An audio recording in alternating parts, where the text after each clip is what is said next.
RMC ప్రేక్షకులకు నమస్కారం. ఈరోజు మనందరి మహద్భాగ్యం ఎంతో అద్భుతమైనటువంటి ఒక గొప్ప ఆధ్యాత్మిక సత్యాన్ని ఎంతో విపులంగా ఈరోజు బ్రహ్మర్షి పత్రిజీచే మనం తెలుసుకోబోతున్నాం. మరి ధ్యాన జగత్, శాకాహార జగత్, పిరమిడ్ జగత్, అహింసా జగత్, ఈ లక్ష్యాలతో 1,00,000 పుస్తకాల జ్ఞాన నిధితో ఒక అద్భుత శక్తితో మానవ రూపంలో తిరుగుతున్నటువంటి మహాశక్తియే బ్రహ్మర్షి పితామహ పత్రిజీ. నమస్కారం సార్. అయ్యా బాబు నమస్కారం సార్. మీరు స్వాధ్యాయ యోగంలో భాగంగా ఎన్నో గ్రంథాలని, ఎన్నో అద్భుతమైనటువంటి ఆధ్యాత్మిక శాస్త్ర పుస్తకాలని ప్రతి పిరమిడ్ మాస్టర్చే ఎంతో అద్భుతంగా మీరు చదవమని చెప్పేవారు. అందులో భాగంగా నేను ఎన్నో పుస్తకాలను చదివాను.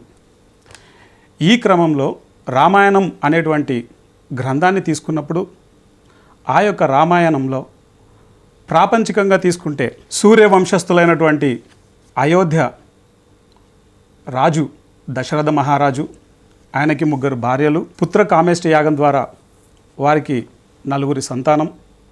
ఆ 4 సంతానానికి వారి కులగురువు అయినటువంటి వశిష్ఠుల వారు వారికి విద్యాబుద్ధులు నేర్పించడం, తర్వాత రాక్షస సంహారానికై రామలక్ష్మణుల్ని విశ్వామిత్రుల వారు తీసుకెళ్లడం, ఆ క్రమంలో భాగంగా సీత యొక్క స్వయంవరం, సీతా స్వయంవరం నుంచి రామ లక్ష్మణ భరత శత్రుఘ్న వారి వివాహం, దాని తర్వాత వారి యొక్క 14 సంవత్సరాల వనవాసం, రాముడు, సీత, లక్ష్మణుడు. ఇలా ఒక ప్రాపంచికంగా ఈ యొక్క గ్రంథాన్ని తీసుకున్నప్పుడు ఆ యొక్క వనవాసంలో సీతాపహరణం జరగడం, హనుమంతుల వారి సాయం తీసుకొని రాముడు యుద్ధం చేసి రావణుడితోటి సీతను తీసుకురావడం, అయోధ్యకు చేరడం, మొత్తం వెరసి ఇదంతా ఎందుకు అంటే ధర్మ సంస్థాపనార్థం రామావతారం అని చెప్పబడి ఉంది సార్. అసలు ధర్మం అంటే ఏంటి సార్? మనిషి బ్రతుకు వేరే, ధర్మంతో జీవించడం వేరే. ఒక కోడి, ఒక మేక, ఒక పులి, ఒక ఏనుగు, ఒక ఒంటి, ఇవన్నీ బ్రతుకుతాయి. కానీ మానవుడి దగ్గర వచ్చేసరికి బ్రతకడం ఒకటే కాదు, ఎలాగాలుగా బ్రతికేయడం కాదు, తన పొట్ట తాను నింపుకోవడం కాదు. మానవ జీవితంలో మొట్టమొదటిసారి ధర్మం అనేది ప్రవేశిస్తుంది ఆ యొక్క జంతు జీవనంలో. మానవుడు ఒక జంతువు, అవునా కదా? Yes sir. Yes sir. మానవుడు కూడా ఒక జంతువే. కానీ ఈ జంతువుల్లో, జంతు జీవితంలో ఒక ధర్మం అనేది ప్రవేశిస్తుంది. అంటే ధర్మంగా ఉండాలి. ధర్మం అంటే ఏది చేయాలో అది చేయాలి, ఏది చేయకూడదు అది చేయకూడదు, అదే ధర్మం. ఏది చేయకూడదో అది చేస్తే, ఏది చేయాలో అది చేయకుండా ఉంటే అది అధర్మం అవుతుంది. సో మానవ జీవితంలో కేవలం బ్రతకడం ఒకటే కాదు, ఒక జంతు జీవితంలో లాగా మానవ జీవితంలో ఎలా బతకాలో అలా బతకాలి అన్నది ఒక కొత్త పాఠం మానవ జీవితంలో. జంతు జీవితంలో అలా ఏం లేదు. ఒక జంతువు ఇంకో జంతువు చంపి తినేస్తుంది. శాకాహార జంతువులు శాకాహారం తింటాయి, మాంసాహారం తినే జంతువులు మాంసాహారం తింటాయి. పెద్ద చేప చిన్న చేపను మింగేస్తుంటుంది. మానవ జీవితంలో వచ్చేసి పెద్ద చేప చిన్న చేపను మింగకూడదు, రెండు కలిసి సహజీవనం చేయాలి. అది ధర్మం. నువ్వు మానవుడిగా పుట్టి కూడా పెద్ద చేపగా ఉన్నాం కనుక చిన్న చేపను మింగేస్తాను అంటే అది మానవ ధర్మం కాదు, జంతు ధర్మం. మానవుడిగా పుట్టిన తర్వాత మానవ ధర్మం ఉంటుంది. సరి అయిన రీతి, సరి అయిన జీవన రీతి, ప్రవర్తన రీతి, సరి అయిన అవగాహన రీతి, దాని పేరు ధర్మము. కనుక జంతు జీవితంలో ధర్మం అనేది లేదు, దానికి ఒక సహజ ధర్మం ఉంది. తన సహజత్వం ప్రకారం అది జీవిస్తుంటుంది. పులి గడ్డి తినదు, ఏనుగు మాంసం తినదు, వాటి సహజ ధర్మం. మానవుడి సహజ ధర్మం ఏంటంటే ధర్మానికి అనుకోవడమే సహజ ధర్మం. మానవుడు నా సహజ ధర్మం ఏంటి అని తెలుసుకోవాలి. పులి తెలుసుకుంది, ఏనుగు తెలుసుకుంది, కానీ మానవుడు తెలుసుకోలేదు. ఆ మానవుడికి తెలియజెప్పడం కోసమే ఈ రామాయణ మహాభారత గ్రంథాలు అనేటువంటివి వస్తాయి. ఆ మానవుడు ఎలా ప్రవర్తించాలి చెప్పడం కోసమే మహానుభావులు పడుతుంటారు, బోధన ఇస్తుంటారు. ఏం బోధన ఇస్తారు? ధర్మం కోసము. అంటే మానవుడు ప్రవర్తించవలసిన రీతి, జంతువులా ప్రవర్తించకూడదు. జంతువు కన్నా విభిన్నంగా ఒక మానవుడిగా ప్రవర్తించాలి. అంటే ధర్మం. నువ్వు అధర్మంగా జీవిస్తే నువ్వు మానవుడిగా సరైన మానవుడిగా జీవించడం లేదు, సరికాని మానవుడివి. ధర్మంతో జీవిస్తే నువ్వు సరైన మానవుడి. అంటే ఇది ఇహపర లోకానికి సంబంధించి ఉంటుందా సార్? ధర్మం అనేది పరలోకానికి సంబంధించింది కాదు, ఇహలోకానికి సంబంధించిందే. జ్ఞానం అనేది పరలోకానికి సంబంధించింది. ఓకే. ధర్మం వేరే, జ్ఞానం వేరే. ఇహలోకానికి సంబంధించింది ధర్మం, ఇహలోకం నుంచి పరలోకానికి తీసుకెళ్ళేది జ్ఞానం. ధర్మానికి పరలోకానికి సంబంధమే లేదు, ధర్మానికి ఇహలోకానికే సంబంధం ఉంది. కానీ ఎవరైతే ధర్మంగా ఉంటారో వాళ్ళు పరంపరగా జ్ఞానానికి అర్హులు అవుతారు. ఎవరైతే అధర్మంగా చేస్తారో వాళ్ళ జ్ఞానానికి అర్హులు కాదు. వాళ్ళు ఫస్ట్ ధర్మం వస్తుంది, తర్వాత జ్ఞానం వస్తుంది. సార్, ఈ రామాయణంలో రాముని యొక్క పాత్ర ఏమని తెలియజేస్తాయి సార్? రాముడు ధర్మాన్ని పరిపాలించాడు, ధర్మాన్ని బోధించాడు. కృష్ణుడు ధర్మాన్ని కాకుండా జ్ఞానాన్ని పోషించాడు. రాముడికి కృష్ణుడికి తేడా అది. Okay sir. రాముడు ధర్మానికి అవతారము, కృష్ణుడు జ్ఞానానికి అవతారం. రాముడికి వశిష్ఠుడు గురువు,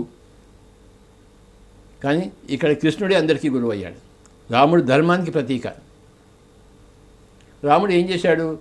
పితృవాక్య పరిపాలన చేశాడు. Yes sir.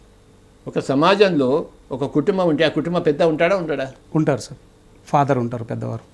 ఎవరో ఒకరు పెద్దవాళ్ళు ఉంటారు కదా. Yes sir. ఆ కుటుంబ పెద్దను గౌరవించడం నేర్చుకున్నాడు రాముడు. నువ్వు ఇంట్లోంచి వెళ్ళిపోవాలి, నువ్వు వనవాసం చేయాలంటే ఓకే అన్నాడు, అంతే. పితృవాక్య పరిపాలన అంటే నీకన్నా పెద్దవాళ్ళకి నువ్వు అణిగి ఉండడం. వాళ్ళు తప్పు చేస్తే మనం తప్పు చేస్తావా అని ఉండొచ్చు. వాళ్ళు తప్పు చేస్తే మనం తప్పు చేస్తున్నామని కాదు ఇక్కడ. వాళ్ళు తప్ప రైటే మనకు అనవసరం. వాళ్ళకి అనుకూలంగా ఉండాలి మనం, మనకి ఎన్ని కష్టాలు వచ్చినా సరే. ఒక్కొక్క అవతారంలో ఒక్కొక్క మాస్టరు ఒక్కొక్క గుణానికి ప్రతీక అవుతాడు. మనిషిలో ఎన్నో గుణాలు రావాలి. ఒక్కొక్క మహానుభావుడి జీవితము, ఒక రాముడి జీవితము, ఒక కృష్ణుడి జీవితము, ఒక యేసు ప్రభువు జీవితము, ఒక మహమ్మద్ జీవితము, ఒక దయానంద సరస్వతి జీవితము, ఒక అరబిందో జీవితము, ఒక బుద్ధుడి జీవితము ఒక్కొక్క కోణంలో ప్రపంచానికి దారి చూపిస్తుంది. రాముడు ధర్మం అనే దారిని చూపించాడు. Okay sir.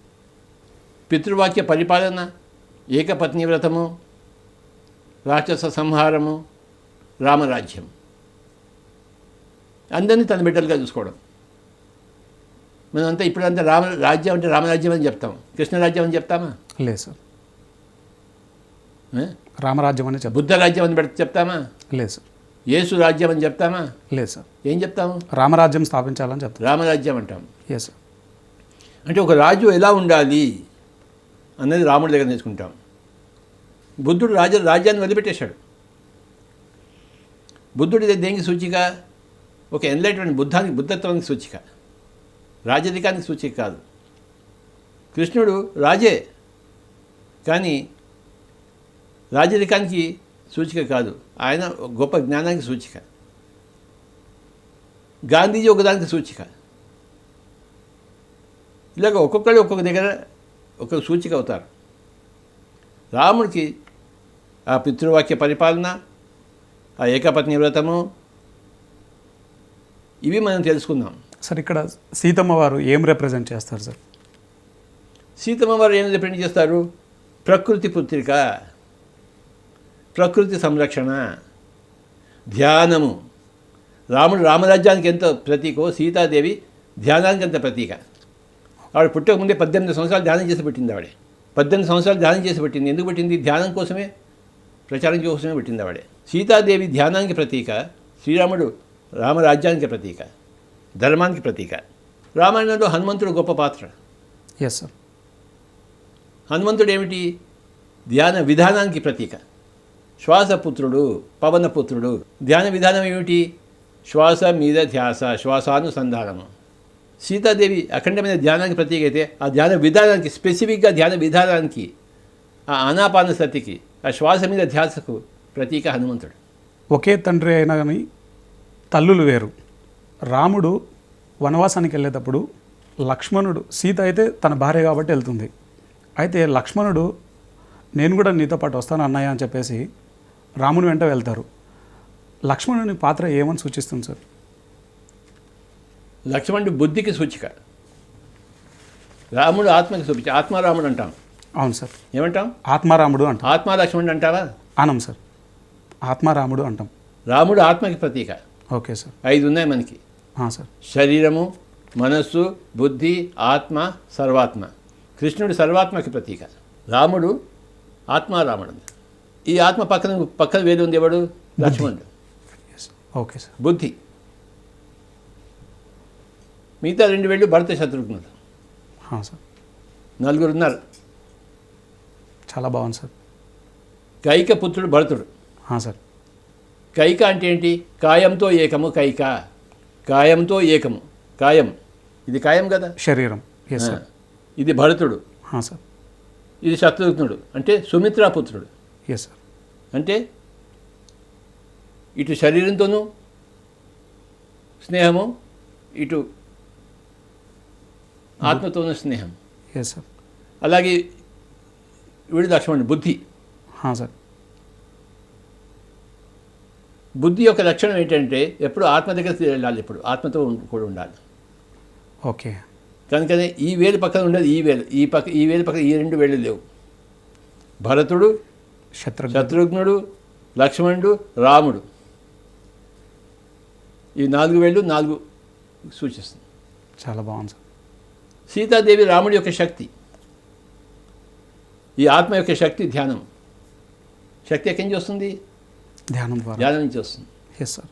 సో సీతాదేవి ఆత్మ యొక్క శక్తికి, ఆత్మ యొక్క సౌందర్యానికి ప్రతీక, ఆత్మ యొక్క స్థిత ప్రజ్ఞతకు ప్రతీక. ఆత్మకు ప్రతీక శ్రీరాముడు, ఆత్మారాముడు. శ్రీరాముడు కౌసల్యపుత్రుడు. అవును సార్. కౌసల్య అంటే ఏంటి? కుశలము. కుశలం నుంచి వచ్చిన పుత్రుడే కౌసల్యపుత్రుడు శ్రీరాముడు. కాయంతో ఏకము. కైక పుట్టింది భరతుడు. తమోగుణం నుంచి పుట్టినవాడు. కైక ఏం కోరుకుంటుంది? నా కొడుకే రాజ్యం చేయాలంట. అవును సార్. అది శరీరం ఒక తత్వం.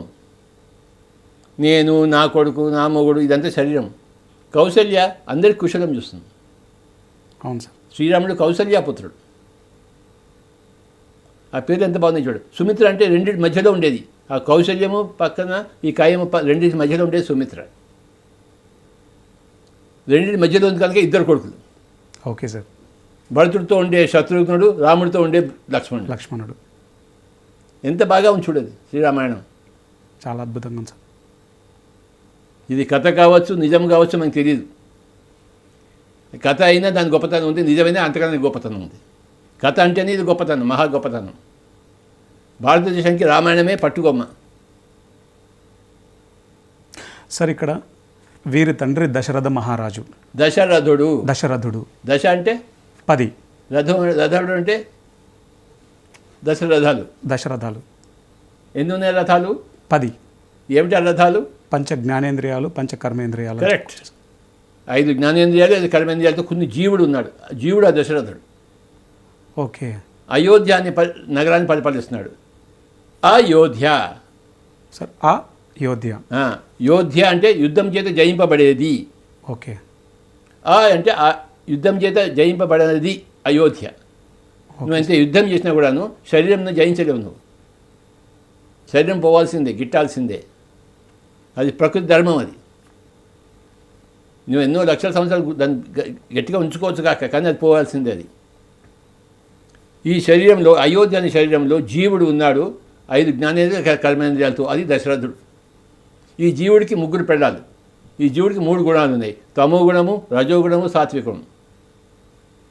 తమో గుణం అంటే కైక, రజోగుణం అంటే సుమిత్ర, సాత్వికం అంటే కౌసల్య. ఈ సాత్విక యొక్క పుత్రుడు కౌసల్యపుత్రుడు శ్రీరాముడు. Okay sir.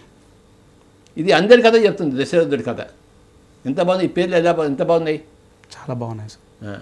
సార్, సీతాపహరణం జరిగిన తర్వాత లంకలో అశోకవనంలో ఎంతగానో శోకించింది సీతమ్మ వారు అని చెప్తారు. శోకించలేదు. సీతమ్మవారు ఎప్పుడు శోకించలేదు కనుక అశోకవనం అని పేరు పెట్టారు. ఏదో ఒక వృక్షం ఉండేది పేరు పెట్టచ్చు కదా, అశోకవనం పేరు పెట్టారు. అక్కడ శోకం లేదు, ఆవిడ ఎప్పుడు ఏడవలేదు. ధ్యానం చేసేవాడు ఎవడు ఏడవడు, ధ్యానం చేయని వల్ల ఏడుస్తారు.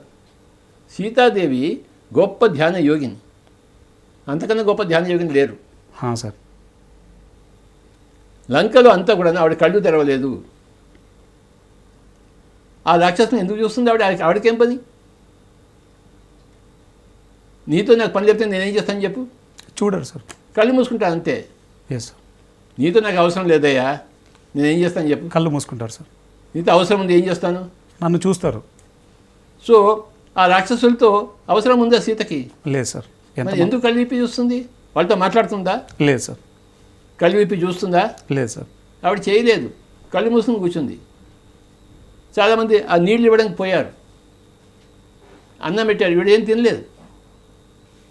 ఈవిడ ఏమీ తినకుండా బతుకుతుంది ఆవిడ. ఈ అన్టోల్డ్ స్టోరీ ఆఫ్ సీతాదేవి ఇవన్నీ మనకి బాగా తెలుస్తాయి. మనకి అంతకుముందులో మనకు తెలియదు రామాయణం గురించి, అసలు రామాయణం గురించి మనకు తెలియదు ఇన్ని రోజులు. ఈ అన్టోల్డ్ స్టోరీ ఆఫ్ సీత వచ్చిన తర్వాతే మనకి అసలు సంగతులన్నీ బయటపడ్డాయి. ఏం బయటపడిందంటే సీతాదేవి ఆ సంవత్సరము తినలేదు, తాగలేదు, నిద్రపోలేదు, ఎప్పుడు ధ్యానంలోకి వచ్చింది. ఆవిడకి ఏమైనా కష్టం ఒక సంవత్సరం అంతా ధ్యానంలో ఉండడం? కష్టమా? లేదు సార్. నీకు నాకు కష్టం, ఆవిడకి ఏం కష్టం? మళ్ళీ ఎప్పుడైతే రాముడు వచ్చాడో అప్పుడే కళ్ళు విప్పింది ఆవిడ. కళ్ళు విప్పలేదు, అనవసరమైన పని ఒక్కటి కూడా చేయదు ఆవిడ. మనం అన్ని అనవసరమైన పనులే చేస్తుంటాం. మనకి పనికి ఇలా చూస్తూనే ఉంటాం, పక్కింట్లో ఏం జరుగుతుందని చెప్పేసి. వాళ్ళు ఏం చెప్తున్నా వీళ్ళు ఏం చెప్తున్నా మనం వింటాం. సీతాదేవి వింటుందేమి? ధ్యానులందరికీ ఆదిదేవత సీతమ్మ. ఆవిడికి భోజనం అక్కర్లేదు, నిద్ర అక్కర్లేదు, నీరు అక్కర్లేదు. ధ్యానంలో ఉన్న వాళ్ళకి ఏది అక్కర్లేదు. ఒక ధ్యానంతోనే మహాద్భుతంగా బతుకుతారు, దివ్యంగా బతుకుతారు. ఇది ఆవిడ దగ్గర నేర్చుకుందాం. సీతాదేవి అంటే ధ్యానమే, హనుమంతుడు అంటే ధ్యానమే, రావణుడు కూడా ధ్యానమే. తపస్సు చేశాడు, శాస్త్రతంత్రి చేసుకున్నాడు పరమశివుడినే. కానీ ఆ ధ్యానం వల్ల వాడికి ఆత్మజ్ఞానం రాలేదు. ఆత్మజ్ఞానం వచ్చింది కానీ ధర్మం రాలేదు. అది గొప్ప కేసు. అది యాక్చువల్లీ ధర్మం వచ్చిన తర్వాతే ఆత్మజ్ఞానం వస్తుంది. వాడికి ఆత్మజ్ఞానం వచ్చినా వాడికి ధర్మం రాలేదు. వాడికి case, special case. Every rule has got its own exception.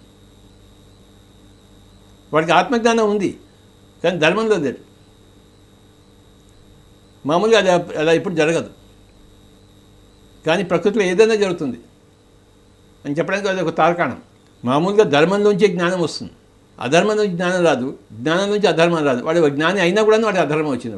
వాడు మహాతపస్వి రావణుడు, వాడి మహాజ్ఞాని కూడా వాడు, కానీ మహా అధర్ముడు. రావణ బ్రహ్మగా కొనియాడబడుతున్నాడు. కనుకనే శ్రీరాముడు కూడాను యుద్ధం చేసే ముందరే రావణుడి దగ్గరికి వెళ్ళి ఆయన దగ్గర పర్మిషన్ తీసుకున్నాడు, మిమ్మల్ని చంపడానికి నేను రెడీగా ఉన్నానా అని చెప్పేసి. రావణుడు ఆశీర్వదించాడు, ఆయన నువ్వే గెలుస్తావు అన్నాడు. రావణుడికి ఆ యుద్ధం ఇష్టం. మండోదరి చెప్తుంది రావణుడికి, మేము ఇంతమంది ఆడవాళ్ళు నీకు ఉన్నాము, నీకు ఇంకా సీతాదేవి కూడా కావాల్సి వచ్చిందా అని చెప్పేసి. నిన్ను కోరి ఇంతమంది ఉన్నాము, ఒకళ్ళ ఇద్దరమా, ఇంతమంది ఆడవాళ్ళు, నీకు ఆడవాళ్ళు కదా కావాలి, ఇంతమంది ఉన్నాము ఇక్కడ, మళ్ళీ ఆ సీతాదేవి నీకు ఎందుకు అని చెప్పింది. నువ్వు సీతాదేవి తీసుకుంటే నువ్వు నాశనం అయిపోతావు అని కూడా చెప్పింది మండోదరి. అప్పుడు రావణుడు ఏం చెప్పాడు, నాకేం నువ్వే బోధించక్కర్లేదు, నాకు నీకన్నా బాగా తెలుసు అన్నీ, నేను ఏది అనుకుంటే అది చేస్తాను అని మండోదరిని పక్కన పెట్టాడు. రావణుడికి తెలుసు, రావణుడే శ్రీరాముడిని ఆశీర్వదించాడు నువ్వు గెలుస్తావు అని చెప్పేసి. రావణుడికి ఆ యుద్ధం ఇష్టం. యుద్ధం జరిగింది. ఎవరికి ఏది ఇష్టమైతే అది జరుగుతుంది. రావణుడికి యుద్ధం ఇష్టం. సార్, ఆ జయ విజయులు అన్నవే వాళ్ళకి యుద్ధం ఇష్టం. వాళ్ళకి కనుక రాక్షసులుగా పెట్టారు. ఎవరైతే యుద్ధానికి ఇష్టపడతారో వాళ్ళు రాక్షసులు, ఎవరైతే శాంతికి ఇష్టపడతారో వాళ్ళు దేవతలు. ఎవరి ఇష్టం వాళ్ళది. కృష్ణుడు ఏం చెప్పాడు, నీ ఇష్ట ప్రకారం నువ్వు చేయాలని చెప్పాడు. యథా ఇచ్చేసి తథా కురు. ఏం చెప్పాడు? యథా ఇచ్చేసి తథా కురు అంటే నీ ఇష్టం వచ్చినట్లు చేయి, నేను చెప్పినట్టు నువ్వు చేయాలని చెప్పాడా? లేదు సార్, నీ ఇష్ట ప్రకారం నువ్వు చేయని చెప్పాడు. కనుక సృష్టి యొక్క రచనలో ఆ సర్వాత్మ నుంచి జీవాత్మలు బయటకు వచ్చినప్పుడు ఆ జీవాత్మలు తమ ఇష్ట ప్రకారం చేయడం కోసమే బయటకు వచ్చాయి. ఆ జీవాత్మ అంటే సర్వాత్మ యొక్క అంశమే. సార్ తనతో తాను యుద్ధం చేయడానికి సర్వాత్మ ఎవరితో యుద్ధం చేస్తున్నాడు? రాముడితోనే, రావణుడితోనే. తనతో తాను యుద్ధం చేసుకుంటాడు. నీకేం పోయే కాలం? నీకేంత కష్టమా? ఆనంద లేదు సార్, లేదు సార్. పక్కింట్లో మొగుడు పెళ్ళాం కొట్టుకుంటున్నారా, నువ్వేం పోయి మధ్యలో పోయి చెప్తావు? వాళ్ళు కొట్టుకుంటారు, రేపు ఫ్రెండ్స్ అవుతారు. నువ్వు వెళ్ళిపోయి వాళ్ళకి సహాయం చేస్తావా? లేదు సార్, కొట్టుకోవద్దని చెప్పేసి. అది వాళ్ళ ఇష్టం సార్. అది సంగతి, వాళ్ళ ఇష్టం. యథా ఇచ్చేది కొట్టుకోండి, జుట్టు పట్టుకోండి, లాగండి. చూడడానికి ఎంత బాగుంటుంది సూర్యకాంతం సినిమా. సార్ జుట్టు పట్టుకొని లాగుతారు. మనం ఎందుకు పోతాం? ఆ ఫైటింగ్ ఎప్పుడు వస్తుందో అని చూస్తాం. అవును సార్. ఇద్దరు లేడీస్ జుట్టు పట్టుకొని లాగుతూ ఉంటే ఒక సినిమా ఉంటుందా, ఇలా ధ్యానం చేస్తూ కూర్చుంటాడు. ఆ సినిమా చూస్తావు నువ్వు 3 గంటలు? ఎందుకు చూస్తాం సార్, దాంట్లో ఏం ఉండదు కదా సార్.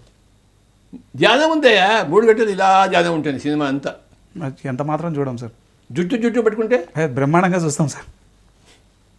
అలాగే ఆ సృష్టికర్త అందరికీ ఫ్రీ విల్ ఇచ్చాడు. అర్థమైందా? నువ్వు ఏదనుకుంటే చేయవా. నాశనం చేయడం నాశనం చేయి, కళ్యాణం అంటే కళ్యాణం చేయి, నువ్వు ఏదో చేయి. యథా ఇచ్చతి తథా కురు అనేది సృష్టి యొక్క ధర్మం. రావణుడికి ఏం కావాలి? యుద్ధమే కావాలి. యుద్ధంలో ఎవరో ఒకటి వస్తారని తెలుసు, తెలియదేంటి? తెలుసు సార్, ఖచ్చితంగా తెలుసు. మరి చావు లేదని కూడా తెలుసు. వాడు ధ్యానం, వాడు యోగి, వాడు చస్తాడని తెలుసు, చావు లేదని కూడా తెలుసు వాడికి. ఇంకే వాడి ఇష్టం ప్రకారం వాడు ఎందుకుంటాడు? Correct sir.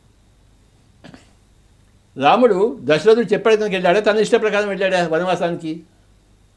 దశరథుడు చెప్పాడు కాబట్టి వెళ్ళాడు సార్. దశరథుడి మాట వినడం ఇష్టం కనుక వెళ్ళాడు. అవును సార్. వినడం ఇష్టం లేకపోతే వెళ్ళి ఉండేవాడు కాదు. తన ఇష్ట ప్రకారమే వెళ్ళాడు సార్. తన ఇష్ట ప్రకారం వెళ్ళాడు. అవును సార్. ఆయన చెప్పినప్పటికీ వెళ్ళకోకుండా కూడా ఉండొచ్చు. ఈయన ఇష్టం ఉండొచ్చు, ఇష్టం లేకపోతే, కానీ ఈయన ఇష్టం ఉంది ఆయనకి. అవును సార్, ఆయన ఇష్ట ప్రకారమే చేశారు. సృష్టిలో ఎవడైనా చేసేది తన ఇష్ట ప్రకారమే. ఇప్పుడు హైదరాబాద్లో ఉన్నావు నువ్వు మీ ఇంటి నుంచి ఆఫీస్కి వెళ్తున్నావు, ఎదురుగా వచ్చేవాళ్ళు ఉంటారు, ఉండరా? ఉంటారు సార్. వాడి ఇల్లు అక్కడ ఉంది, వాడి ఆఫీస్ ఇక్కడ ఉంది. నువ్వు ఇటు నుంచి ఎటు వెళ్తున్నావు, వాడు ఇటు నుంచి వస్తున్నాడు. నీ దారి నీది, వాడి దారి, ఇద్దరు ఆపోజిట్గా వస్తున్నారు. నీ ఇల్లు అటువైపు ఉంది, వాడి ఇల్లు ఇటువైపు ఉంది. మరి ఆపోజిట్ ట్రాఫిక్ ఉంటుందా, ఉండదా? ఉంటుంది సార్, ఖచ్చితంగా ఉంటుంది సార్. ఒకడికొకడు అడ్డే కదా. అవును సార్. ఆ అడ్డు ధర్మమా అధర్మమా? అడ్డు ధర్మమే కదా సార్. ధర్మమే. వాడి ఇల్లు ఇటువైపు ఉంది, నీ ఇల్లు ఇటువైపు ఉంది కనుక ట్రాఫిక్ జామ్ అయింది. నువ్వు అటు వెళ్ళకుండా ఉన్నాడు, వాడు నీ వల్ల ఇటువైపు వెళ్ళకుండా ఉన్నాడు. నీ కారు వాడికి కారు అడ్డు వచ్చింది, వాడి కారు నీకు అడ్డు వచ్చింది. ఇది సహజం. ఇది రావణుడికి యుద్ధం ఇష్టము, ఓకే యుద్ధం చేయక తప్పదు. ఎందుకంటే రాముడికి సీత కావాలి. సీత అక్కర్లేకపోతే రాముడు యుద్ధం చేసేవాడు కాదు. అవును సార్. చేసేవాడా? చేయడు సార్. సీత కోసమే యుద్ధం చేశారు. యుద్ధం చేయాలా వద్దా? ఖచ్చితంగా చేయాలి కదా సార్. రావణుడి దగ్గర కూడా 3 పాత్రలు ఉన్నాయి. వాళ్ళు 3 బ్రదర్స్: కుంభకర్ణుడు, విభీషణుడు, రావణుడు. కుంభకర్ణుడు తమో గుణానికి ప్రతీక. వాడు 6 నెలలు పడుకుంటాడు, 6 నెలలు తింటాడు. అవును సార్. తర్వాత 6 నెలలు పడుకుంటాడు కుంభకర్ణుడు. అవును సార్. విభీషణుడు బుద్ధికి ప్రతీక. Correct sir. ఎందుకంటే వాళ్ళ అసురుల దగ్గర ఉండి కూడా ధర్మం వైపే ఉంటాడు. రావణుడు మనసుకి ప్రతీక. రావణుడికి దశకంఠుడు, అంటే 10 తలకాయలు ఉంటాయి. వాడు 10 ఆలోచనలు ఉంటాయి. ఇప్పుడు వాడికి ఎవడెవడిని నరుకుదామా అని ఉంటుంది, వాడికి ఎవరి కింద నొప్పి పడదామా అని ఉంటుంది వాడికి. వాడు దశకంఠుడు. వాడికి తలకాయలు ఉన్నాయని నిజంగా మనకు అనవసరం. రామాయణంలో అది ఎప్పుడో జరిగింది. ఏం జరిగిందో ఏం జరగలేదో మనకు అనవసరం. అది యథార్థమా కాదా మనకు అనవసరం. కానీ అందులోంచి పాఠాలు నేర్చుకోవాలి మనం. ఆ పాఠాలు మనకి నేర్పించడం కోసమే రామాయణం రాయబడింది. ఒక పుస్తకం రాయడానికి ఏదైనా లక్ష్యం ఉంటుందా, ఉండదా? ఖచ్చితంగా ఉంటుంది సార్. ఖచ్చితంగా ఉంటుంది సార్. నువ్వు ఏదైనా పుస్తకం రాసావా? ధ్యాన విద్యార్థి అన్న పుస్తకం రాశాను సార్. ధ్యాన విద్యార్థి అనే పుస్తకం ఎందుకు రాసావు నువ్వు? ప్రతి విద్యార్థికి ధ్యాన శాస్త్రం యొక్క ఇంపార్టెన్స్ను తెలియజేయడానికి రాశాను సార్. ఆ లక్ష్యం ఉంది కదా ఆ పుస్తకం రాయడానికి? ఉంది సార్. మరి నీకే ఆ లక్ష్యం ఉంటే ఎవరికి ఏ పుస్తకం రాసిన వాడికి లక్ష్యం ఉంటుందా ఉండదా? ఖచ్చితంగా ఉంటుంది. ఊరికే పని లేక రాస్తాడా ఆ పుస్తకాన్ని? లేదు సార్. అందులో రామాయణం అనే గొప్ప గ్రంథం రాశాడు. దాని ఉద్దేశం ఏంటి? ఈ ఇన్ని పాత్రల ద్వారా, ఇన్ని కథల ద్వారా అందులో సగం జరిగి ఉండొచ్చు, సగం జరిగి ఉండకపోవచ్చు. ఏ సన్నివేశం నిజంగా జరిగిందో ఏది లేదో మనకు అనవసరం మనకి. ఓకే, కానీ ఆ కథలోంచి మనకి ఎన్నో పాఠాలు వస్తాయి మనకి. సీతాదేవి ఎన్ని కష్టాలను ఎదుర్కొంది, రాముడు ఎన్ని కష్టాలను ఎదుర్కొని మళ్ళీ సీతను సంపాదించుకున్నాడని వచ్చిందా లేదా పాఠం? వచ్చింది సార్. అంటే నువ్వు కూడా నీకు ఏది కావాలని సంపాదించుకుంటావు అని చెప్పేసి. Okay sir. రావణుడు ఎంతో శక్తిని సంపాదించాడు ధ్యానం ద్వారా, సిద్ధులను సంపాదించాడు. అవునా కదా? అవును సార్. రావణ బ్రహ్మగా కొనియాడబడ్డాడు. కనుక నీకు కూడా సిద్ధు కాబట్టి నువ్వు కూడా ధ్యానం చేయబోయి, కానీ ఆ సిద్ధుని సరిగా ఉపయోగించుకోయి లోక కళ్యాణాని కోసం. లక్ష్మణుడు బుద్ధికి ప్రతీక, ఇక్కడ కూడా విభీషణుడు కూడా బుద్ధికి ప్రతీక. శరీరం కుంభకర్ణుడు, మనసు రావణుడు, బుద్ధి విభీషణుడు. సార్. ముగ్గురు అన్నదమ్ములు. కుంభకర్ణుడు రావణుతో ఉన్నాడు, విభీషణుడితో ఉన్నాడా? లేదు సార్. విభీషణుడు చెప్పినా వినడు సార్. విభీషణుడు రావణుని వదిలిపెట్టేసి రాముడి దగ్గర చేరాడు.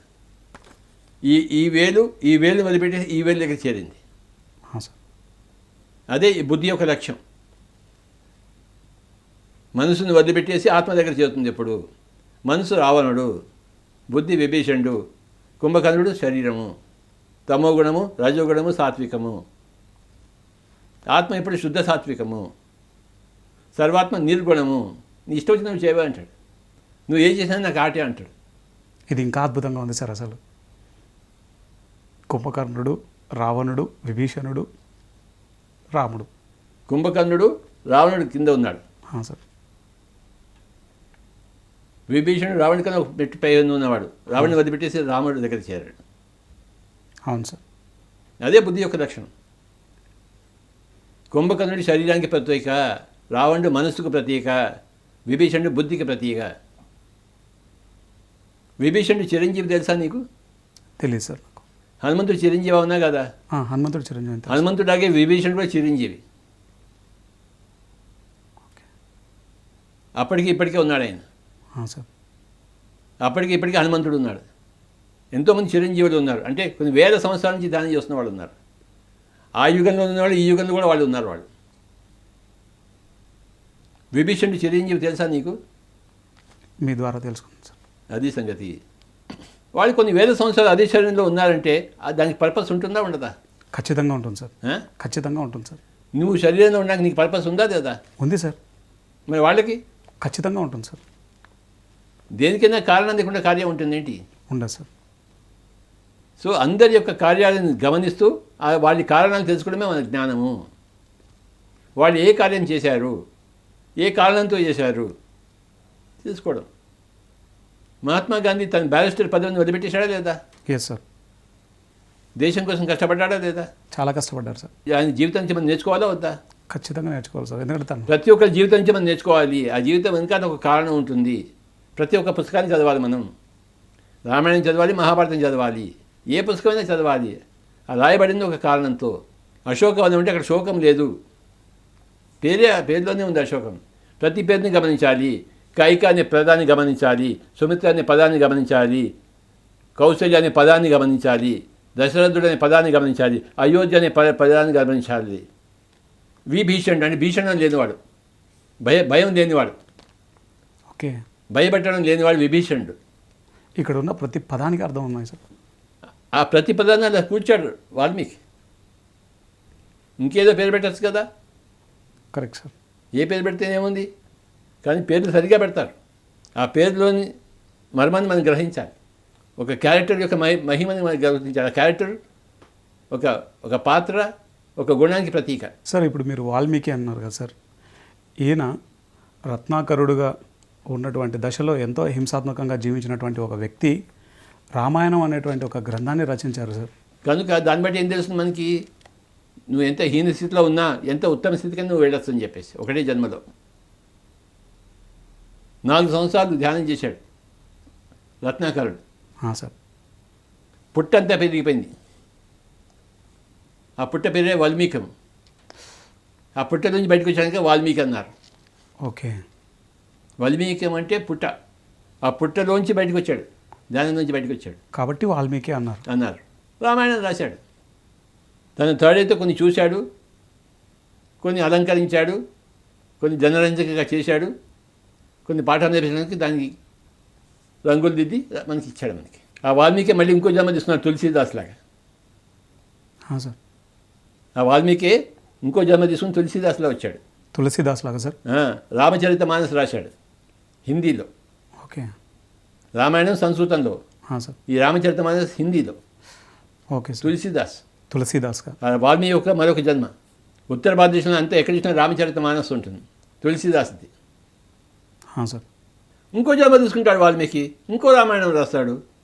ఆ కాలానికి అనుగుణంగా ఆయన ఇష్టం అయింది. ఎవరి ఇష్టం వారిది. అది సంగతి. ఎవరి ఇష్టం వాళ్ళది. ఎప్పటికీ ఉండే సూత్రం అది. రాముడి ఇష్టం రాముడిది, రావణుడి ఇష్టం రావణుడిది, హిట్లర్ ఇష్టం హిట్లర్కి ఏం కావాలి? నాశనం. యుద్ధం ప్రపంచ యుద్ధం జరిగింది సార్. ఆ రావణుడే మళ్ళీ హిట్లర్గా పెట్టాడు. అవునా సార్? నువ్వు అన్నావా జయ విజయుల్లో సార్, హిరణ్యకశ్యపుడు 3 జన్మలు, సనక సనందనాథులు ఆ బ్రహ్మ మానస పుత్రులు ఆ జయ విజయుడికి 6 జన్మలు శిక్ష వేస్తారు. సార్. దాన్ని మహావిష్ణువు 3 జన్మలకు తగ్గిస్తాడు. అందులో ఒక జన్మ హిరణ్యకశ్యపుడు, 2వ జన్మ రావణుడు, 3వ జన్మ హిట్లర్. అయిపోయింది. హిట్లర్ వెజిటేరియన్ తెలుసా నీకు? తెలియదు సార్. అంతే. ఆ రావణుడు జంతువులు నిండా మనిషాడు, వాడితో కొంచెం ఇంప్రూవ్మెంట్ వచ్చింది. ఓకే. కానీ మనుషుల మీద బాంబులు వేశాడు. గతంలో ఉన్నటువంటి ఆ యొక్క వాసనలు ఈ జన్మలో కూడా వచ్చాయి. కొద్దిగా ఇంప్రూవ్మెంట్ ఉంటుంది కాబట్టి వెజిటేరియన్ అయ్యారు. వెజిటేరియన్ అయ్యాడు. సార్, అద్భుతం సార్. ఒక్కొక్క ఆత్మకి కొన్ని యుగాలు పడుతుంది చిన్న చిన్న ఇంప్రూవ్మెంట్స్ రావడం కోసం. నువ్వు వెజిటేరియన్ అయ్యావా లేదా? అయ్యాను సార్. ఎందుకు అయ్యావు? నాన్ వెజిటేరియన్ అనేది ఎంత మాత్రం మనం తీసుకునే ఆహారం కాదు. మరి ఎందుకు తీసుకున్నావు ముందర? అది నాకు తెలియదు సార్. అది మీరు వచ్చి ధ్యానం నేర్పిన తర్వాత నా లోపల నుంచి తినకూడదని అనిపించి నేను మానేశాను సార్. అలాగే రావణ్ కూడా తిన్న మానేశాడు. ఇప్పుడు తీసి హిట్లర్గా వచ్చాడు. కొంచెం ఇంప్రూవ్మెంట్ ఉందా లేదా? ఉంది సార్. ఆ శాపగ్రస్తుడు 3 జన్మలు అయిపోయాయి ఇప్పుడు రావణ్కి, ఆ జయ విజయుడికి. మళ్ళీ ఏమవుతుందో చూద్దాం. వాడు మళ్ళీ అవే రిపీట్ చేయొచ్చు, ఏముంది పెద్ద. మళ్ళీ వెనక్కి వెళ్ళచ్చు, ముందుకు రావచ్చు. నీకేమైనా అభ్యంతరం వాడు వెనక్కి వెళ్తే? నాకు ఎంత మాత్రం అభ్యంతరం లేదు సార్. నువ్వు కోర్టులో కేసు వేస్తావా? లేదు సార్, నాన్ ఇంటర్ఫియరెన్స్ సార్. ఎవరిష్టం వాడింది ఆయన. ఈ సృష్టి యొక్క సూత్రము యథా ఇచ్చసి తథా కురు. ఇవాళ చాలా అద్భుతంగా ఉంది సార్. అసలు అది హయ్యెస్ట్ సూత్రము, సృష్టి యొక్క మూల సిద్ధాంతము. రాక్షసులు ఎప్పుడు ఉంటారు, దేవతలు ఎప్పుడు ఉంటారు, దేవాది దేవులు ఎప్పుడు ఉంటారు. ఈ దేవతలు దేవాది దేవుల దగ్గరికి వెళ్తారు. వాళ్ళు ఓకే వాళ్ళ పనులు ఆపేసి అప్పుడప్పుడు వచ్చి అవతారాలు ఎత్తి పనులు చేస్తుంటారు. ఒక పని చేయంటే ఇంకో పని ఆపాలి కదా. ఖచ్చితంగా సార్. అక్కడ వాళ్ళు చేసే పని ఆపి ఇక్కడ పుట్టి ఇక్కడ పని చేసి మళ్ళీ వెళ్తారు వాళ్ళు. ఎవడిష్టం వాడిది. నువ్వు నన్ను ఎందుకు ఇంటర్వ్యూ చేస్తున్నావు ఇవాళ? మీ నుంచి జ్ఞానాన్ని తెలుసుకోవడం కోసం సార్. నీ ఇష్టం నీది. Yes sir. నేనేమైనా వద్దన్నా నీ ఇష్టానికి? లేదు సార్, ఇప్పటివరకు ఎప్పుడూ చెప్పలేదు సార్. నువ్వేమన్నావు? నేను రామాయణం మీద ఇంటర్వ్యూ చేయాలని మిమ్మల్ని, వస్తారని. ఓకే వస్తానని చెప్పాను. ఎందుకు వచ్చాను? అది మీ ఇష్టం కాబట్టి. అది నా ఇష్టం. అది పాయింట్. ఇప్పుడు పాయింట్కి వచ్చావు నువ్వు. Yes sir. నేను నీ కోసం వచ్చాను ఏంటి? నేను లేదు సార్, నేను నా ఇష్టం కోసం వచ్చాను. నువ్వు ఏదో అడుగుతావు, నేను ఏదో చెప్తాను. నువ్వేం అడుగుతావు, నేనేం చెప్తాను తెలుసుకోవడం కోసం నేను వచ్చాను. నువ్వేం అడుగుతావో నాకు తెలీదు, నువ్వేం అడుగుతావు నేనేం చెప్తాను నాకు తెలీదు. నువ్వేం అడుగుతావో తెలుసుకోవడానికి, నువ్వు ఏది అడిగితే అది నేను ఏం చెప్తాను నేను తెలుసుకోవడానికి నేను వచ్చాను. నా ఇష్టం నాదో. అయి కరెక్ట్ సార్. నేను నీకోసం వచ్చానా? లేదు సార్. నీకోసం పుట్టానా? లేదు సార్, మీకోసం మీరు పుట్టారు. అలా అన్నావు, బాగుంది. మీ ఇష్టంతో మీరు వచ్చారు. అది సంగతి. అదే నాకు కూడా నేర్పించారు. మీ ద్వారానే నేను నా ఇష్టం వచ్చినట్లుగా నేను జీవిస్తున్నాను. రామాయణం అయిపోయిందా ఇంకా ఉందా? సార్ ఎంతో అద్భుతంగా అయింది సార్. ఎంతో అద్భుతంగా అయింది సార్. సార్ మొత్తం రామాయణం అంతా కలిపి రాముడి యొక్క పేరుతో రామాయణం అని వచ్చింది కదా సార్. ఆ, సీత కూడా ఇందులో ఎంతో ముఖ్యమైనటువంటి పాత్ర. కనుకనే మనం సీతాయనం అనే పుస్తకం తీసుకొస్తున్నాం ఇప్పుడు. అవునా సార్? ఆ, సార్. ఈ సీతాయనం పుస్తకంలో సీత హీరోయిన్, ఓకే సార్. రాముడు side hero. Okay sir. Sitayanam చాలా బాగుంది సార్. ఆ పుస్తకం the untold story of Sita నుంచి ఇంగ్లీష్ని తర్జుమా అయ్యి ఓకే తెలుగులో వస్తోంది. ఇంకో కొన్ని నెలల్లో నీ చేతిలో ఉంటుంది ఆయన. నాకు ఎప్పటి నుంచో ఒక చిన్న కోరిక ఉంది సార్, జనకుడు గురించి మీ మాటల్లో సార్. జనక మహారాజు ఆయన గొప్ప జ్ఞాని. ఈ రామరాజ్యం అనే కాన్సెప్ట్ ఆయన దగ్గర నుంచి వచ్చింది. అవునా సార్? ఆయన మహారాజు పర్ఫెక్ట్గా రాజ్యం చేశాడు ఆయన. ఆ జనకుడు కూతురే సీతాదేవి. ఆ జనక మహారాజు తన కార్యకలాపాల్లో సీతాదేవిని కూడా తీసుకెళ్ళేవాడు. రాముడిని మార్చింది జనక మహారాజే. సార్. ఆ ట్రైనింగ్ ఇచ్చింది రామరాజ్యం అనే దాంట్లో కాన్సెప్ట్లో ట్రైనింగ్ ఇచ్చింది జనక మహారాజే. జనక మహారాజు మహా ఆత్మజ్ఞాని. ఆత్మజ్ఞానంతో ఆయన పరిపాలించాడు. రామరాజ్యం అనే కాన్సెప్ట్కి జనకుడే ఆద్యుడు. ఓకే. పరంపరగా రాముడు అయ్యాడు. రాముడు ఒరిజినల్ కాదు, జనక మహారాజు ఒరిజినల్ మనకి తెలిసినంత వరకు ఈ కథ ప్రకారం. Okay sir. రాముడు దాన్ని విస్తృతం చేశాడు. చిన్న నగరం నుంచి పెద్ద నగరానికి తీసుకెళ్ళాడు. చిన్న రాజ్యం నుంచి పెద్ద రాజ్యానికి తీసుకెళ్ళాడు. భూమండలం అంతా ఆ కాన్సెప్ట్ చేయించాడు. జనకుడు ఒక దగ్గరే ఉన్నాడు, కానీ రాముడు అన్ని చోట్ల భూమండలం అంతా వ్యాపించాడు. జనకుడి పాత్ర ఎంతో ఉంది. అందరి పాత్ర ఉంటుంది. రామాయణంలో అందరి పాత్ర ఉంటుంది. మహాభారతంలో అందరి పాత్ర ఉందా లేదా? ఉంది సార్. ఈ పిఎస్ఎస్ఎంలో అందరి పాత్ర ఉందా లేదా? ఉంది సార్. ఈ పిఎస్ఎస్ఎంలో పెద్ద మహాభారతం ఇది. 100% కరెక్ట్ సార్. అవునా? సరిగ్గా పోల్చారు సార్. ఇది నవయుగ మహాభారతం ఇది. Yes sir. పిఎస్ఎస్ఎం అందరి పాత్ర అందరు చేశారా? డ్రైవర్ పాత్ర డ్రైవర్ చేశాడు లేదా? చేశారు సార్. చేశారు సార్. వంట చేసేవాళ్ళు వంట చేసే పాత్ర చేశారా? దాని చెప్పేవాళ్ళు దాని వాళ్ళు చెప్పేవాళ్ళ పాత్ర. ఈ కెమెరాతో షూటింగ్ చేసేవాళ్ళు వాళ్ళ పాత్ర ఉందా లేదా? ఉంది సార్. అందరి పాత్ర ఉందా లేదా? ఇది పెద్ద మహాభారతం ఇది, నవయుగ మహాభారతం. కరెక్ట్ పేరు పెట్టారు సార్. సార్ మీ మాటల్లో వశిష్ఠ మహర్షి గురించి, బ్రహ్మర్షి వశిష్ఠుల వారి గురించి. రాముడు 16 ఏళ్ల వయసుకే వాళ్ళ తండ్రి ఏం చేశాడంటే, నువ్వు సమ్మర్ హాలిడేస్ వచ్చి నువ్వు అంతా ఊరిపోయి చూసిరా అన్నాడు. దేశానంతా తిరిగిరా అని చెప్పాడు. నలుగురిని పంపించాడు దేశాటం చేసిరామని చెప్పేసి. వీళ్ళు నలుగురు కూడా దేశాటం చేసి సమ్మర్ హాలిడేస్లో ఆశ్రమాలు పోయి చూసి తిరిగి వచ్చారు. ఎక్కడెక్కడ పిరమిడ్ ఆశ్రమం ఉందో అని చెప్పేసి. ఇప్పుడు పిరమిడ్ లేవనుకుంటున్నావు అప్పుడు నువ్వు? లేదు సార్, అక్కడ వాళ్ళు నిర్మించిన కుటీరాలన్నీ పిరమిడ్ షేప్ లేక సార్. కనుక అన్ని ఆశ్రమాలకు వెళ్ళి అంతా విని వచ్చాడు. విని వచ్చి రాముడు ఆలోచనలో పడ్డాడు, నాకు ఈ రాజ్యం ఎందుకు, నేను కూడా ధ్యానం చేసుకుంటానని చెప్పేసి. ఆయన ఒక రూమ్లో తను లాక్ చేసుకుని ధ్యానం చేయడం మొదలుపెట్టాడు. రూమ్ నుంచి బయటికి రావడం లేదు.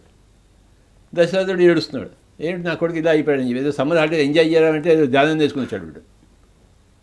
పాత గుణాలు పోవు కదా. వైరాగ్యం ఆవహించేసింది. ఆవహించేసింది. అప్పుడు విశ్వామిత్రుడిని పిలిచాడు, చూడు ఈ రాముడు ఏం చేస్తున్నాడని చెప్పేసి. విశ్వామిత్రుడు తలుపు తట్టి, నేనే అన్నాడు. స్వామీజీ మీరా అని చెప్పేసి తలుపు తెరిచాడు. ఏమిటి నీ సంగతి అన్నాడు. ఏమిటి సంగతి, నేను కూడా మీలాగా అవుతాను, మీరంతా యోగులు అయ్యారు కదా, నేను కూడా యోగీశ్వరుని అవుతాను, నాకు ఈ రాజ్యం వద్దన్నాడు. ఆయనకి వైరాగ్యం వచ్చింది. సార్. అప్పుడు విశ్వామిత్రుడు చెప్పాడు, నువ్వు రాజ్యం చేయడం కోసం వచ్చావయ్యా, నీ జన్మ కారణం రాజ్యం చేయడమే, నువ్వు మాదా ఉండడం కోసం రాలేదు, నువ్వు రాజ్యం చేయడం కోసం వచ్చావయ్యా అని చెప్పాడు విశ్వామిత్రుడు. నువ్వు మాదాగా ధ్యానం చేసుకోవడం కోసం పుట్టలేదు, అవన్నీ అంతా అవన్నీ గత జన్మలో అయిపోయినాయి, నీకు ఈ జన్మలో అవి చేయడం కోసం నువ్వు రాలేదని చెప్పాడు. అన్ని దొంగ మాటలు చెప్తారు మీరు అన్నాడు రాముడు. చూడే, నాకేం దొంగ మాటలు ఏం రావు, నేను ఉన్నదే చెప్తున్నాను, కానీ నీకు విస్తారంగా చెప్పడానికి నా వల్ల కాదు, నాకు టైం లేదు, నేను వెళ్ళాలి, నాకు వేరే పనులు ఉన్నాయి. వాడు వశిష్ఠుడు ఉన్నాడు, వాడికి ఏం పని లేదు, వాడి దగ్గర పోన్నాడు, వాడికి అన్ని బాగా చెప్తాడని చెప్పాడు వశిష్ఠుడి దగ్గరికి. అవునా అని చెప్పేసి అప్పుడు వశిష్ఠుడి వారికి రాముడి వారికి సంవాదం 10 రోజులు జరిగింది. అదే యోగ వాసిష్టం. Okay sir. 30,000 శ్లోకాలు ఉన్నాయి అందులో. రామాయణం కాకుండా యోగ వాసిష్టం వినాలి అందరూ. Okay sir. అది అసలైన రామాయణం, యోగ వాసిష్టం. రాముడికి వశిష్ఠుడికి సంవాదం. నువ్వు చదివా ఎప్పుడైనా పుస్తకాన్ని? నాగల్దిన్నె పిరమిడ్ స్పిరిచువల్ సొసైటీ వాళ్ళు 1999లో ప్రింట్ చేశారు సార్ యోగ వాసిష్టం, చిన్న బుక్. మీరే సార్ చేశారు అది? ఆ మొత్తం పుస్తకం చదవాలి, లేకపోతే హుస్సేన్ సాగర్లో దూకి సాగు నువ్వు. తప్పకుండా చదువుతాను సార్. రామాయణం గురించి మాట్లాడతావు, యోగ వాసిష్టం గురించి ఎందుకు మాట్లాడవు? తప్పకుండా చదువుతాను సార్. ఆ. అప్పుడు మీరు రిలీజ్ చేసిన ఆ చిన్న బుక్ చదివాను సార్ నేను. ఆ పెద్ద బుక్ నుంచి కొన్ని శ్లోకాలు తీసి చిన్న బుక్ చేశాను నేను. సార్ ఆ పెద్ద బుక్ చదవాలి అందరూ. చదువుతాను సార్. అది యోగ వాసిష్టము. యోగ వాసిష్టం అది చదవకపోతే నీ Ramayanam waste. Sir. Pyramid masters అందరూ యోగ వాసిష్టం చదివి తీరాలి. ఆ 30,000 శ్లోకాలు చదివి తీరాలి. ఇంత లావు పుస్తకము. మన సముద్ర లక్ష్మణయ్య గారు ఎంతో చక్కగా చేశాడు దాన్ని తెలుగులో. ఆ పుస్తకం చదవాలి. Yes sir. ప్రతి ఇంట్లోనూ యోగ వాసిష్టం ఉండాలి. అది అసలైన రామాయణం, రాముడికి వశిష్ఠుడికి జరిగిన సంవాదం. మీ మాటల్లో విశ్వామిత్ర మహర్షి నుంచి బ్రహ్మర్షి స్థానానికి వచ్చినటువంటి విశ్వామిత్రుల గురించి. విశ్వామిత్రుడు వశిష్ఠుని అవమానించాడు. ఆ కామధేను దొంగలించాడని చూశాడు, కానీ కాలేదు. దాంతో కోపం వచ్చి ఈ కామధేను వశిష్ఠుడి గారు నాకు కూడా కావాలని చెప్పేసి ఆ ధ్యానం మొదలుపెట్టాడు. విశేషమైన ధ్యానం చేశాడు. నేను కూడా వశిష్ఠుడిలా కావాలని ధ్యానం చేశాడు. మధ్యలో మేనక వచ్చింది. తన ధ్యానం మానేసి మేనకని పరిణయం ఆడాడా లేదా? ఆడాడు సార్. అవును సార్. మళ్ళీ మేనకని వదిలిపెట్టేశాడా లేదా? వదిలిపెట్టేశాడు సార్. మళ్ళీ ఏం చేశాడు? మళ్ళీ ధ్యానం చేశాడు. చివరికి బ్రహ్మర్షి అయ్యాడు. అంటే బ్రహ్మజ్ఞానం సంపాదించుకున్నాడు. బ్రహ్మర్షి అంటే బ్రహ్మజ్ఞానం సంపాదించుకున్నాడు. నేనే అన్ని చోట్ల ఉన్నానని తెలుసుకోవడమే బ్రహ్మజ్ఞానం. Okay sir. నేను అందరికన్నా విడిగా ఉన్నాను అనుకుంటే నువ్వు ఇంకా బ్రహ్మర్షి కాలేదు నువ్వు. సో మేనకని కూడా ఎంజాయ్ చేయాలి, దేన్ని వద్దనకూడదు. మేనకని వద్దన్నాడా? లేదు సార్. లేదు సార్. తాను కోరుకున్నాడా మేనకని? కోరుకోలేదు సార్. కోరుకోకుండా వచ్చింది. అవును సార్. ఇదే మన కర్నూలు స్వామీజీ చెప్తారన్నమాట.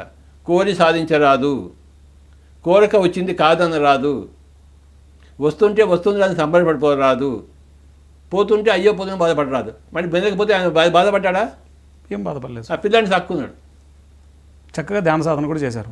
కణ్వ మహామునికి ఇచ్చేశాడు శకుంతలని. సార్. మేనకతో సంబంధం పెట్టుకున్నాడా, పిల్లతో సంబంధం పెట్టుకున్నాడా? ఎవరితో సంబంధం పెట్టుకోలేదు సార్. కానీ మేనకతో అనుభవించాడు, పిల్ల కూడా పుట్టింది. అవును. దానికి సంబంధమే లేదు. అది బ్రహ్మజ్ఞానికి కావాల్సిన లక్షణం. లేనిది కోరాడు. లేనిది కోరాడా విశ్వామిత్రుడు? కోరలేదు సార్. వచ్చింది వెనక వచ్చింది కాదన్నాడా? ఏం కాదనలేదు సార్. ఏం కాదనలేదు సార్. చక్కగా ఎంజాయ్ చేశారు. దాంతోనే అంటి పెట్టుకుని ఉన్నాడా? లేదు సార్. ఆ మీదకి నేను వెళ్ళిపోతాను, వచ్చిన పని అయిపోతుందంటే ఓకే అన్నాడు, టాటా అన్నాడు. తామరాకు మీద నీటి బొట్టులాగా ఉన్నారు సార్. అది సంగతి. కనుక విశ్వామిత్రుడి కథ గొప్ప కథ. ఆ విశ్వామిత్రుడి వారికి నా యొక్క నమస్కారాలు. Thank you very much sir. మిమ్మల్ని ఇంటర్వ్యూ చేసేటువంటి ఆ మహద్భాగ్యం రావడం నా జన్మజన్మల అదృష్టం sir. Thank you very much sir. అందరం కాసేపు ధ్యానం చేద్దాం సార్. వ్రేళ్ళలో వ్రేళ్ళు పెట్టుకోవాలి, కాళ్ళు 2 క్రాస్ చేసుకొని కూర్చోవాలి, కళ్ళు 2 మూసుకోవాలి, శ్వాస మీద ధ్యాస ఉంచాలి. సహజంగా సరళంగా తానంతట తానుగా జరుగుతున్నటువంటి ఉచ్ఛ్వాస నిశ్వాసాలను గమనిస్తూ ఉండాలి. వేళ్ళల్లో వేళ్ళు కలపడం ద్వారా 10% ఎనర్జీ సేవ్ అవుతుంది. కాళ్ళు 2 క్రాస్ చేసుకొని కూర్చోవడం ద్వారా 10% ఎనర్జీ సేవ్ అవుతుంది. మరి కళ్ళు 2 మూసుకోవడం ద్వారా 80% ఎనర్జీ సేవ్ అవుతుంది. ఇది కూర్చునే విధానం. తర్వాత సహజంగా సరళంగా తానంతట తానుగా జరుగుతున్న శ్వాసను గమనిస్తూ ఉండాలి. ఏ మంత్రము జపించకూడదు, ఏ నామస్మరణ చేయకూడదు, ఏ దేవతా రూపాన్ని ఊహించుకోకూడదు. శ్వాస మీద ధ్యాస.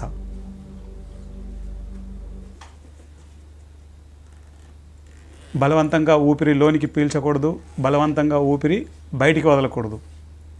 నేను మాట్లాడుతున్నాను, సహజంగా నా శ్వాస జరుగుతూ ఉంది. అలాగే సహజంగా సరళంగా తానంతట తానుగా జరుగుతున్న శ్వాసను గమనిస్తూ ఉండటమే ధ్యానం.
శ్వాస మీద ధ్యాస, శ్వాసానుసంధానం. Be with your breath. శ్వాసపుత్రుడిక, పవనపుత్రుడిక. ఇదే రామాయణం యొక్క ముఖ్యమైన అంశము. హనుమంతుడు రాకముందు కిష్కింధకాండ, హనుమంతుడు వచ్చిన తర్వాత సుందరకాండ. ధ్యానం రాకముందు కిష్కింధకాండ, ధ్యానం వచ్చిన తర్వాత సుందరకాండ. కిష్కింధకాండ అంటే కోతి లాంటి ఆ జీవితం పోయి ఒక సుందరమైన జీవితం వస్తుంది ధ్యానం ద్వారా. ఇదే రామాయణం యొక్క నిజమైన సందేశం. హనుమంతుడి ద్వారా ఇవ్వబడింది మనకి. ఆ వాయుపుత్రుడి ద్వారా అంటే శ్వాసపుత్రుడి ద్వారా, ఆ పవనపుత్రుడి ద్వారా. ఆనాపానస్థితి అంటే శ్వాసపుత్రుడు కావడము, పవనపుత్రుడు కావడము. అందరూ పవనపుత్రుడు కావాలి, శ్వాసపుత్రుడు కావాలి. అందరూ సుందరకాండలోకి ప్రవేశించాలి, కిష్కింధకాండను వదిలిపెట్టేసి. ఆ పేర్లు ఎంత చక్కగా పెట్టారో, కిష్కింధకాండ అని, సుందరకాండ అని. ధ్యానానికి పూర్వం అందరికీ కిష్కింధకాండే. కోతి లాంటి జీవితం. ఏం చేస్తున్నాడో తెలియదు వాడికి, ఏం చేయాలో చేస్తాడు, సుందరంగా జరిగిపోతుంది జీవితము. అదే సుందరకాండ. రామాయణం యొక్క ముఖ్యమైన సందేశము కిష్కింధకాండ నుంచి బయటకు వచ్చేసి సుందరకాండ ప్రవేశించండి అయ్యా అని చెప్పేసి. అదే రామాయణం యొక్క సందేశం యావత్ ప్రపంచానికి. No more Kishkindhakanda, only Sundarakanda for everybody.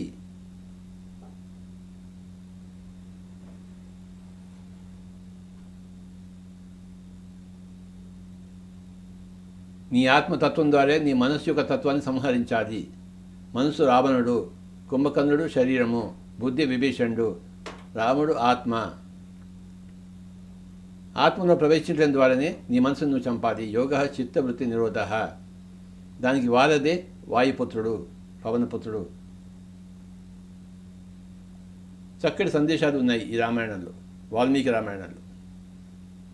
ఇది ఆది కావ్యం అయిపోయింది భారతదేశానికి, ఆది గ్రంథం అయిపోయింది. అప్పటికి ఇప్పటికీ దీన్ని చర్చించుకుంటున్నాం మనం. ఇప్పటికీ ఎప్పటికీ చర్చించుకుంటాం.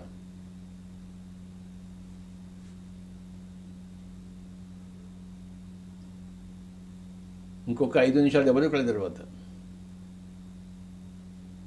ఉచ్ఛ్వాస నిశ్వాసాలు కూడా ఉందాం. పవనపుత్రులం అవుదాం, శ్వాసపుత్రులం అవుదాం. ఆనాపానసతి.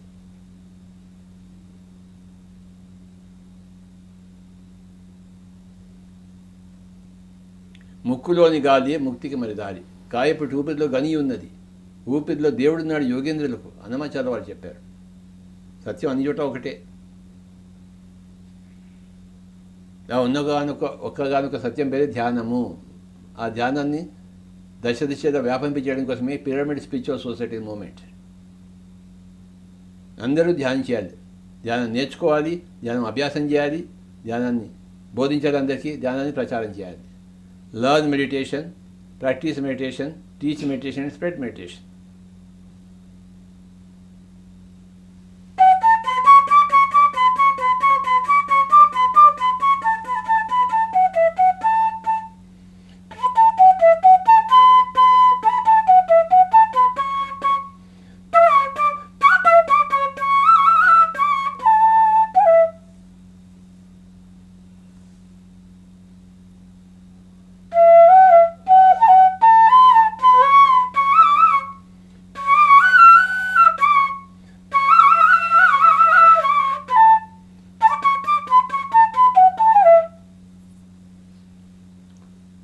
ఒకనొక బోయేవాడు అందరినీ చంపుకు తినే బోయేవాడు రత్నాకరుడు వాల్మీకి అయ్యాడు, మహర్షి అయ్యాడు. మరి మనమెందుకు కాలేము? ఆయన స్వంత జీవితం నుంచి మనమెందుకు నేర్చుకోము? ఎంత హీన స్థితిలో ఉన్నా, ఎంత ఉత్తమోత్తమ స్థితికైనా మనం ఎదగగలుగుతాం చెప్పేదే రత్నాకర జీవితం, వాల్మీకి జీవితం. మనం నేర్చుకోవాల్సింది వాల్మీకుడి దగ్గర నుంచి. ఎలాంటి వాడే అయ్యాడు. మరి మనమేమవుతున్నాం?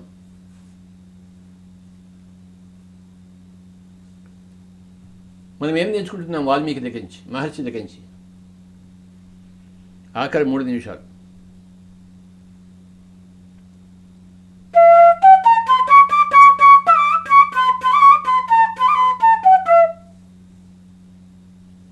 అందరూ యోగ వాసిష్టం విని చదివి తీరాలి. మహాగ్రంథం.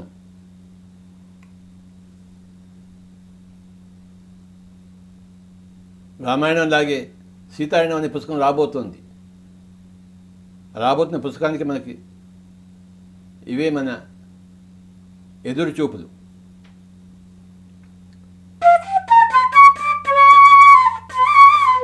ఇంగ్లీష్లో వచ్చింది సీతారాయణం అనే పుస్తకం, the untold story of Sita. ఇప్పుడు మన తెలుగులో వస్తుంది, అన్ని భాషల్లోకి వస్తుంది, భారతీయ భాషల్లో అన్నింటిలోకి వస్తుంది. నిజమైన రామాయణం బయటపడుతుంది.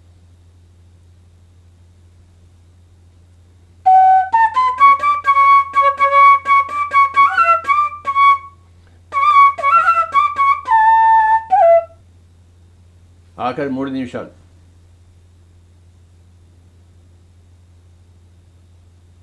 ఈ రోజుకి ఆ రోజే మహాద్భుత ధ్యానం చేయాలి.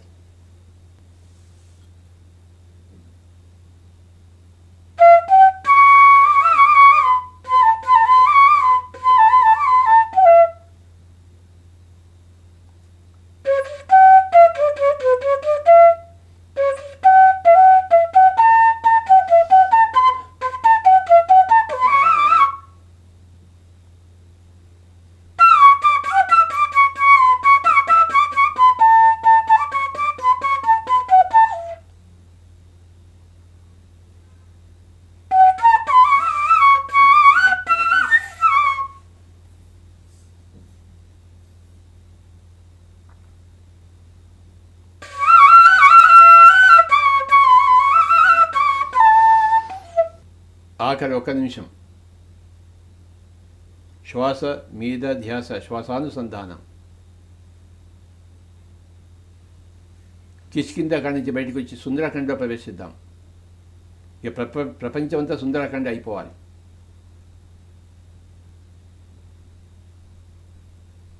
No more Kishkindhakanda, only Sundarakanda.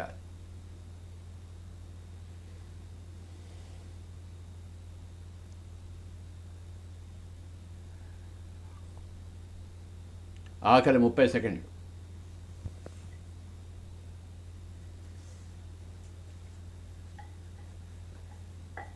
20 సెకండ్లు.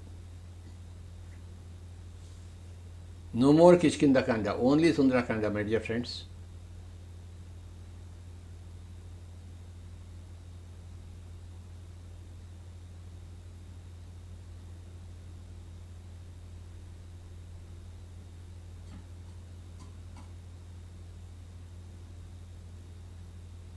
హనుమంతుల వారి అంత మనం ధ్యానం చేద్దాం, సీతమ్మ వారి అంత ధ్యానం చేద్దాం. మనం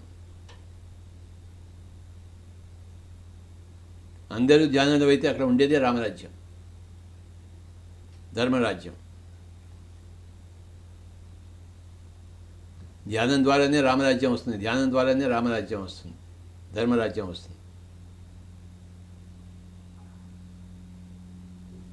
ప్రపంచం అంతా ధ్యానులైగా అయి తీరాలి. ఆఖరి 10 సెకండ్లు. 9, 8, 7, 6, 5, 4, 3, 2, 1, 0. 2 చేతులు 2 కళ్ళ మీద పెట్టుకుందాం.